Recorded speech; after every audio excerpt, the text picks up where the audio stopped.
Please welcome to my channel. हम आज continue करते हैं अपने आगे सीडीपी के क्वेश्चंस। ठीक है, तो हमारा 13 क्वेश्चन है, विच of the following is not a characteristics of progressive education. इनमें से कौन सी प्रगतिशील शिक्षा की विशेषता नहीं है।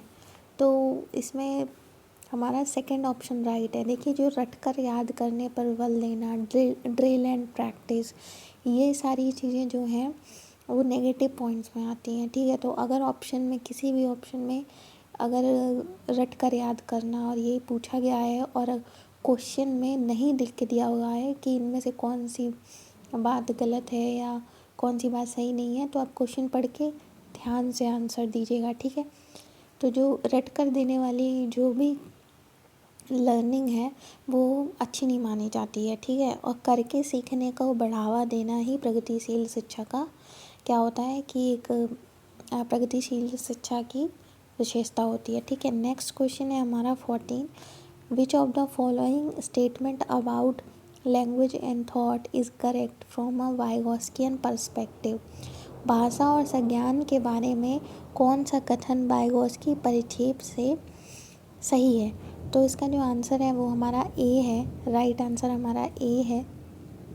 तो जो वाइगॉस्की ने भाषा और संज्ञान को लेकर के अपना जो मत दिया था, उनमें उन्होंने एक कॉन्सेप्ट ये दिया था कि जब बच्चा पैदा होता है तो उसके अंदर भाषा का विकास पहले होता है और उसके बाद में विचार आते हैं। ठीक है, जब भाषा का विचार जैसे ही बच्चा भाषा को अपने जीवन में लाने लगता है, जैसे ही वो बोलना शुरू कर देता है तो उसके दिमाग में विचार अपने आते रहते हैं। तो उन्होंने कहा था कि लैंग्वेज पहले आती है और थॉट उसके बाद में आते हैं।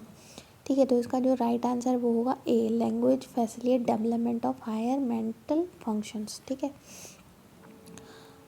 तो इसमें देखिए आप, इसका जो एक्सप्लेनेशन है, वाइगॉस्की के अनुसार भाषा समाज द्वारा दिया गया प्रमुख सांकेतिक उपकरण है जो कि बालक के विकास में विशेष रूप से महत्वपूर्ण है।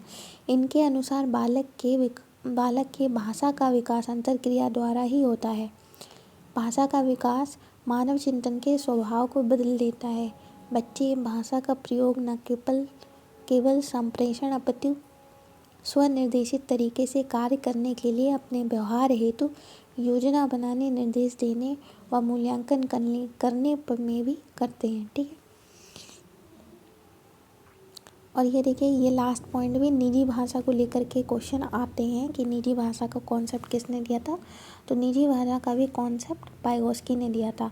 स्वनिर्देशन, निजी भाषा का मतलब होता है कि जब बच्चा अपने प्राइवेट स्पीच बोलते हैं इसको, कि बच्चा अपने अंदर अपने आप को एक अगर जैसे वो कोई काम कर रहा है तो अपने आप को मोटिवेट करता है, या अगर कोई गलत काम कर रहा है तो अपने आप को वो समझाता है। तो इस तरीके की चीज़ें मुंह से नहीं बोलकर अपने मन में बातें करता है, उसको निजी भाषा कहते हैं। ठीक है, हमारा नेक्स्ट क्वेश्चन है 15, कि एक शिक्षक ने अपने छात्रों को प्रोत्साहित किया कि वे अपने वयस्कों और समुदाय के सदस्यों से वार्तालाप करके अपनी विरासत के बारे में सीखें। निम्न में से उस विकल्प को चुनिए जो सामाजिकरण और अधिगम के संदर्भ में शिक्षक की धारणा को दर्शाता है। तुम्हारा पहला ऑप्शन है कि बच्चे द्वारा समुदाय से प्राप्त ज्ञान के महत्व को पहचानना। दूसरा है यह विश्वास कि सीखना एक सामाजिक परिवेश में होता है और इससे संबंध स्थापित करना महत्वपूर्ण है। थर्ड ऑप्शन है हमारा विद्यालय में अर्जित ज्ञान का स्थानीय ज्ञान के साथ संबंध को महत्व देना। और फोर्थ ऑप्शन है विद्यालय द्वारा सिखाए गए ज्ञान को ज़्यादा महत्व देना। तो हमें जो राइट आंसर लग रहे हैं वो हमारे हो जाएंगे फर्स्ट, सेकंड, थर्ड। तो देखते हैं कि हाँ, सी ऑप्शन हमारा राइट आंसर है। कैसे कि देखिए, जो फोर्थ ऑप्शन हमारा गलत इसलिए है कि बच्चा जब कहते हैं ना कि हमारा क्वेश्चन सामाजिकरण को लेकर के है। ठीक है, और इसमें जो क्वेश्चन में दिया गया है कि जब हम बड़े बूढ़ों या किसी कम्युनिटी में बैठकर हम कोई ज्ञान ले रहे हैं या हम कोई बात सीख रहे हैं, तो वो हमारी स्कूल से हटकर ये ज्ञान हो जाता है। ठीक है, और हमारे जब बच्चों का हमारे जब बड़े हमको कुछ सिखाते हैं या फिर हमारे तो वो हमारे फैमिली से बिलोंग करते हैं, ठीक है। अगर स्कूल की बात करते हैं तो स्कूल में आते हैं टीचर्स, प्रिंसिपल, हमारे फ्रेंड्स, लेकिन जो बच्चे का प्राइमरी सोशलाइजेशन होता है, जो हमारा बच्चे का प्राथमिक सामाजिकरण होता है, वो हमारी फैमिली में ही होता है, ठीक है। तो इसलिए इसका राइट आंसर जो है फोर्थ नहीं होगा, बाकी के ऑप्शन राइट होंगे।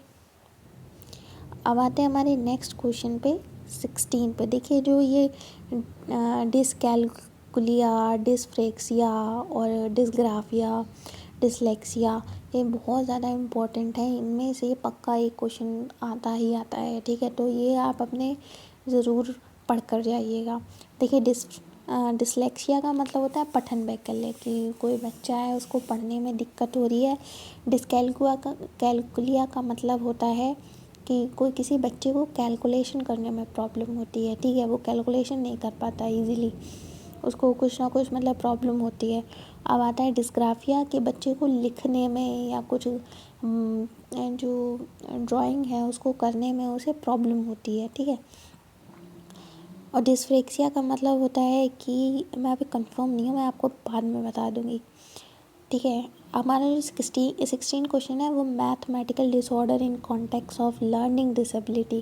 जैसे मैंने पहले ही बताया अभी आपको कि मैथमेटिकल इशू आता है, बच्चे को मतलब कैलकुलेट नहीं कर पाता है वो, ठीक है। उसको कैलकुलेशन में बहुत ज़्यादा दिक्कत आती है, तो क्या होता है कि उसको कैलकुलिया है, उसको बोलते हैं हिंदी में गुड़ज वैकल्य, ठीक है।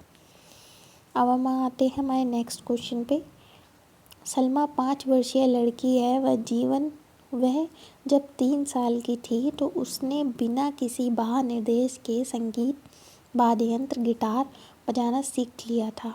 इस योग्यता के आधार पर उसे निम्नलिखित में से किस श्रेणी में रखेंगे? कोई लड़की है जिसने अपने मतलब बिना किसी के सिखाए हुए उसने अपनी ये जो म्यूज़िक वगैरह है ये उसने सीख लिया था, तो हम इसको किस कैटेगरी में रखेंगे?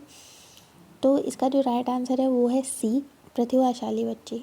प्रतिभाशाली गिफ्टेड चिल्ड्रन वो होते हैं जो बिना मतलब जो पैदाइशी बहुत होशियार होते हैं, मतलब कि कुछ उन बच्चों का जो मानसिक क्षमता होती है वो सामान्य बच्चों से अलग होती है, ठीक है। जैसे इसमें लिखा गया है कि मैं आपको बता दी हूँ, जिन बालकों की बुद्धि या मानसिक क्षमता सामान्य बालकों से अधिक होती है उन्हें प्रतिभाशाली बालक कहा जाता है। प्रतिभाशाली बालकों में विकास की संभावनाएं अधिक होती हैं, इनमें पढ़ने लिखने के प्रति अधिक रुचि होती है, ये कठिन विषयों में अधिक रुचि लेते हैं, इनमें संज्ञानात्मक क्रियाओं की योग्यता अधिक तीव्र होती है, ये समस्याओं का समाधान शीघ्र कर लेते हैं तथा इनके क्रियाकलापों में विविधताएं पाई जाती हैं, ठीक है। तो ये हमारे प्रतिभाशाली बच्चे होते हैं। अब आते हैं नेक्स्ट क्वेश्चन हमारा 18 कि हार्दिक को कम दिखाई देता है, अध्यापक को उसकी इस स्थिति के बारे में नहीं बताया गया है। कक्षा में अध्यापक को उसके किस व्यवहार क्रिया से पता चल सकता है कि उसे कम दिखाई देता है? कोई स्टूडेंट बैठा है क्लास में और टीचर को पता ही नहीं है कि उसकी जो आई साइड है वो वीक है, तो उसको कैसे पता चलेगा टीचर को कि इस बच्चे को कुछ दिखाई देने की प्रॉब्लम है? तो इसका जो राइट आंसर है वो होगा ए, पढ़ने के दौरान आँखें मिचकाना, ठीक है। तो जैसे कि कुछ इसमें नीचे दृष्टिबाधित बालक वह होते हैं जो कि अपनी आँखों से ठीक प्रकार से नहीं देख पाते हैं। ये कम दृष्टि वाले बालक मानसिक योग्यता की दृष्टि से सामान्य बालकों से कम नहीं होते हैं। ऐसे बालकों की पहचान निम्नलिखित प्रकार से की जा सकती है। जैसे बच्चे क्या करते हैं, बार बार पलक झपकाएंगे, ठीक है। अक्सर आँखों को मलते रहते हैं, ठीक है। आँखें लाल होती हैं उनकी, और या फिर पुस्तक या अन्य वस्तुओं को अपने आँखों के पास ले जाके पढ़ते हैं, बिल्कुल घुस जाते हैं उसमें पढ़ते पढ़ते, तो ऐसा होता है, ठीक है। अब हमारा नेक्स्ट क्वेश्चन है 19 कि a teacher can create a conducive classroom environment for learners with disability by. Disability को लेकर के क्वेश्चन हमेशा आता है, आपको दिखेगा ज़रूर, ठीक है। तो इसमें पूछा गया है कि एक शिक्षिका अपनी कक्षा में दिव्यांग विद्यार्थियों के अधिगम के लिए प्रेरक परिवेश कैसे बन सकती है। ठीक है, देखिए बाहर बारिश हो रही है तो जो शोर आ रहा है उसके लिए मैं कुछ कर नहीं सकती, तो चलिए ठीक है, इस पर ध्यान दीजिए। इसका जो आंसर है वो हमारा होगा डी। ठीक है, पाठचर्या में उपयुक्त या यथोचित समायोजन करके। देखो, जो कोई भी शिक्षण विधि है या कोई प्रोग्रेसिव क्लासरूम है, अगर उसमें समायोजन का भी ऑप्शन आता है तो आप उसको पढ़ के टिक कर सकते हैं। देखिए, समायोजन एकोमोडेशन जो होता है बहुत अच्छा ऑप्शन माना जाता है। इसमें ये होता है कि एक लचीलापन, मतलब कि अगर कोई बच्चा डिसेबल है तो उसके अकॉर्डिंग मतलब कि जो बच्चे ठीक ठाक हैं, जो नॉर्मल बच्चे हैं, उनके साथ में अगर उसको बैठा के पढ़ाया जा रहा है तो उसके हिसाब से भी कुछ चीज़ें उन्हें ऐड करनी चाहिए और बच्चों के हिसाब से भी उन्हें चीज़ें उसमें पढ़ानी चाहिए। तो इससे क्या होगा, समायोजन होगा। ठीक है, ऐसे विद्यार्थियों के अधिगम हेतु पाठचर्या में लचीलापन होना चाहिए। ठीक है, लचीलापन ये तो अब ये बहुत पॉजिटिव पॉइंट है। ठीक है, नेक्स्ट क्वेश्चन है हमारा, ये हमारा आज का लास्ट क्वेश्चन है। नहीं, एक और है। ठीक है, स्टेटमेंट वाले क्वेश्चन है ये, कि एक स्टेटमेंट दिया है कि समावेशी शिक्षा प्रतिभाशाली बच्चों को शामिल नहीं करती है, और हाँ, इसका एक अलग स्टेटमेंट है, समावेशी शिक्षा सिर्फ अपूर्णता के दृष्टिकोण पर कार्य करती है। तो आपको क्या लगता है कि ये इसका आंसर क्या होगा? मेरी जो इसका सही आंसर है वो ये है कि ये दोनों ही स्टेटमेंट गलत हैं। देखिए, इंक्लूसिव एजुकेशन का मतलब होता है कि समावेशी शिक्षा का मतलब है कि चाहे बच्चा नॉर्मल हो या फिर डिसेबल हो या उसमें कोई भी तरीके की विकलांगता हो, दिव्यांग हो, या बच्चा गिफ्टेड स्टूडेंट है या बिल्कुल फिज़िकली मेंटली हर तरीके से फिट है, तो इसमें क्या होता है कि सारे बच्चों को एक साथ पढ़ाया जाता है, तो इसको बोलते हैं हम समावेशी शिक्षा। ठीक है, और इस समावेशी शिक्षा में ये बात तो कभी नहीं आती है कि अपूर्णता के दृष्टिकोण पर कार्य करती है, नहीं, यह हर तरीके से कार्य करती है। एक अच्छे बच्चे के लिए, एक कमी है किसी बच्चे में उसके लिए भी कार्य करती है। ठीक है, तो ये सबके लिए बराबर की हिस्सेदारी रखती है। हमारा नेक्स्ट क्वेश्चन है, लास्ट क्वेश्चन है ये। देखिए, मेटा कॉग्निटिव स्किल पे हमारा ये क्वेश्चन है। मेटा कॉग्निटिव स्किल का मतलब ये होता है कि संज्ञान के ऊपर संज्ञान करना। ठीक है, मेटा कॉग्निटिव को हिंदी में परासंज्ञानात्मक कौशल कहते हैं। ठीक है, तो इसका जो राइट आंसर है वो हमारा होगा C, thinking about one own thinking process. देखिए, अगर हम कोई काम बहुत सोच समझ कर रहे हैं, ठीक है, तो उस काम को करने के बाद में जितना हमने सोचा उस पर भी सोच विचार करना एक तरीके से क्या कहलाता है, मेटाकॉग्निटिव स्किल होती है। ये हर बच्चे में मतलब पाई जाती है, लेकिन ये अक्सर उन लोगों में होती है जो बहुत मैच्योर होते हैं, जो अपना डिसीज़न बहुत सोच समझ कर लेते हैं। ठीक है, तो आज का ये हमारा लास्ट क्वेश्चन था। मैं और क्वेश्चंस लेके आऊँगी। अगर आपको वीडियो अच्छा लगा हो तो लाइक, सब्सक्राइब और शेयर करिए अपने फ्रेंड्स में। और देखिए, PYQ बहुत इम्पॉर्टेंट है। अगर इसको लेटे लेटे भी पढ़ रहे हैं या बैठ के पढ़ रहे हैं या कहीं भी, सिर्फ ये थोड़े थोड़े क्वेश्चन भी आप पढ़ लेंगे ना, तो आपका बहुत सारा सिलेबस कवर हो जाएगा। ठीक है, तो मैं और भी सब्जेक्ट की वीडियो लेकर आऊँगी। अगर जब मैं ये 30 क्वेश्चन CDP के कंप्लीट कर लूँगी तो फिर मैं मैथ्स के क्वेश्चन लेकर आऊँगी, फिर मैं उनकी पेडागोजी के क्वेश्चंस लेकर आऊँगी। तो आज के लिए बस इतना ही। Thank you so much.